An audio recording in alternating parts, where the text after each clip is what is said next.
Kalau yang nanam padinya, yang nyawahnya nggak punya modal, bangkrut, nggak akan kuat. Nyedot air dari bawah, pakai mesin, pakai BBM, cari solarnya susah. Gitu, bangkrut. Obat sekarang harus 2 hari sekali. Karena apa? Nggak bisa hanya pakai organik, karena serangannya hok. Oh, nggak akan kuat kalau hanya organik. Harus pakai pestisida, pada akhirnya terpaksa. Kenapa? Agar bisa bertahan. Karena kalau dianggap stadiumnya udah stadium 4 akut. Nah, kemudian harus dijagain siang malam. Malam-malam pas purnama, pas malam harus disemprot. Karena kalau siang nggak kuat. Pertanyaannya, pernah nggak sih ada PPL datang ke sini? Nggak pernah. Pernah sih ada petugas dari dinas pertanian ngeliat? Nggak pernah. Nggak ada. Cuek aja. Padahal ini bagian dari mempertahankan ketahanan pangan, biar saya bisa nyumbang 10 ton, 20 ton bagi ketersediaan pangan nasional. Kenapa seperti itu? Ya kita biasa. Di kita ini keluhan petani jarang ada yang menangani. Giliran petani berasnya, padinya mahal, ribut kita semua impor. Itulah kebiasaan kita. Kenapa? Nasib petani itu nggak pernah diperhatikan, karena petani mah ikhlas ini. Nah, untuk itu mari kita semua mulai sekarang punya kesadaran. Apalagi ya gimana produksi gabah kita nggak terus menurun. Satu, ya kan, benihnya itu benih yang sudah buyutnya baru ditanam, masih ditanam. Gimana?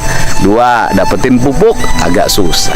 3, obat-obatan mahal. 4, biaya produksi nih, yang bajak, yang nyiangi, ya kan, yang babat, semuanya sudah agak mahal, apalagi di tempat sini.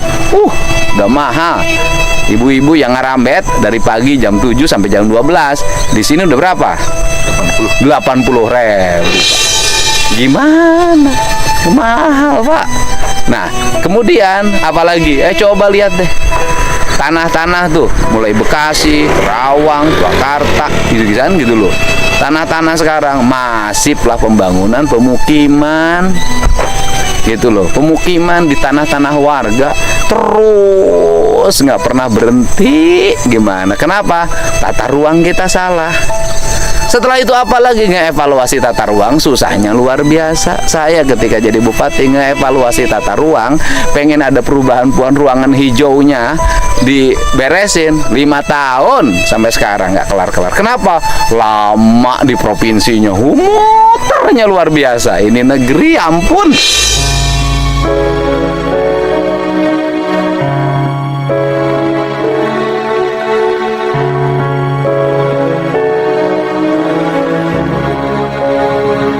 Nah, inilah yang terjadi. Untuk itu sekarang kita komitmen deh. Sawah harus tetap sawah dong. Jangan dirubah-rubah. Petani, lindungi dong. Asuransikan, jamin kehidupannya, kasih spirit. Yang berikutnya, negara intervensi dong. Gabah rakyat beli dong. Nah sekarang gimana gabah rakyat dibeli? Mau belinya siapa? Gabah rakyat dibeli Bulog. Bulognya beli pakai dana bank. Banknya pinjaman konvensional, bukan pinjaman subsidi. Ya kagak kuat. Ini Bulognya jadi banyak itu tunggakannya. Nah akhirnya likuiditas ininya terbatas. Jadi ke depan bagaimana? Ke depan kita terus dorong Pak Jokowi punya kebijakan infrastruktur pertanian tingkatin. 2, pupuk sediain dong, gampang aksesnya gitu loh. Yang ketiga, nih produksi bantuin alat pertanian, traktor, mesin pompa air, ya kan. Terus kemudian berbagai kelengkapan pertanian lainnya, semprotan, turunin ke petani. Tapi yang nerimanya jangan itu juga. Nanti terima hanya ketua kelompoknya saja, petaninya nggak kebagian, ribut lagi, ya kan? Setelah itu apa lagi? Nah, kalau ada serangan hama, coba insinyurnya, ahli-ahli pertaniannya turunin di desa, ngasih rekomendasi, ini masalahnya ini, masalahnya ini, masalahnya ini, masalahnya ini, selesaikan. Nah, berikutnya apa lagi? Kurikulum pendidikan di sekolah, kembalikan ke basis pertanian bagi daerah-daerah yang basis pertanian, yang industri basis industri, biar anak-anak sekolah pada ke sawah. Sekarang nggak ada anak sekolah ke sawah, nggak ada tuh anak sekolah keliling pematang sawah, nggak ada. Wah, semuanya laptop, HP, motor. Emang bisa nanam tuh padi di gadget? Nggak bisa. Nah, yang berikutnya, kalau lagi panen, sudah deh produksi gabah raya tuh beli sama negara, beli simpan oleh negara. Nanti disimpannya diatur. Ada di desa harus ada lumbung lagi, leit lagi. Di kampung ada lumbung lagi, leit lagi. Di RT ada lumbung leit lagi. Sebar sesuai dengan kebutuhan tingkat warga di setiap daerah.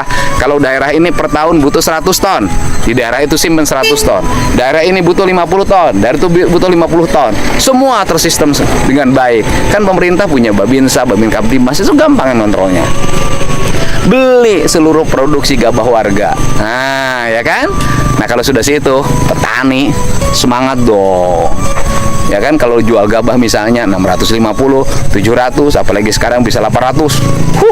Kita semangat nanam padi, siang malam juga nungguin.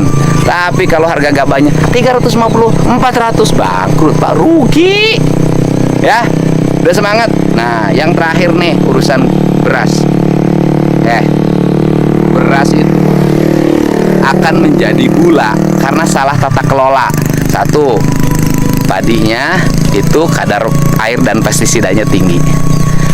Baru dijemur langsung dimakan, itu pasti kadar gulanya tinggi. Yang kedua, cara masaknya. Dicuci dulu, kata orang Sunda digigihan, kemudian baru disepan, diake, begitu. Sekarang kita dicuci, masukin magicom, setrum, gimana nggak gulanya tinggi. Setelah itu habis makan tidur, ya gulanya tinggi, ya kan? Jadi yang bagus bagaimana? Benerin cara masak berasnya.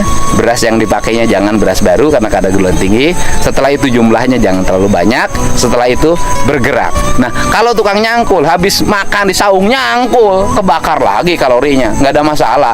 Yang bermasalah siapa? Nih, tukang kamera habis makan terus tidur, itu bermasalah. Pasti jadi gula. Oke? Semangat, karena beras itu disebutnya Nyai Pohaci.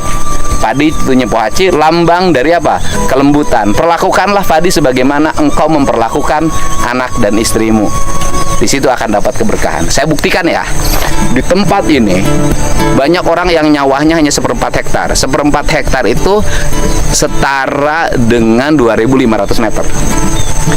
Dari dulu sampai sekarang anaknya bisa sekolah, rumahnya bagus, sawahnya nggak dijual.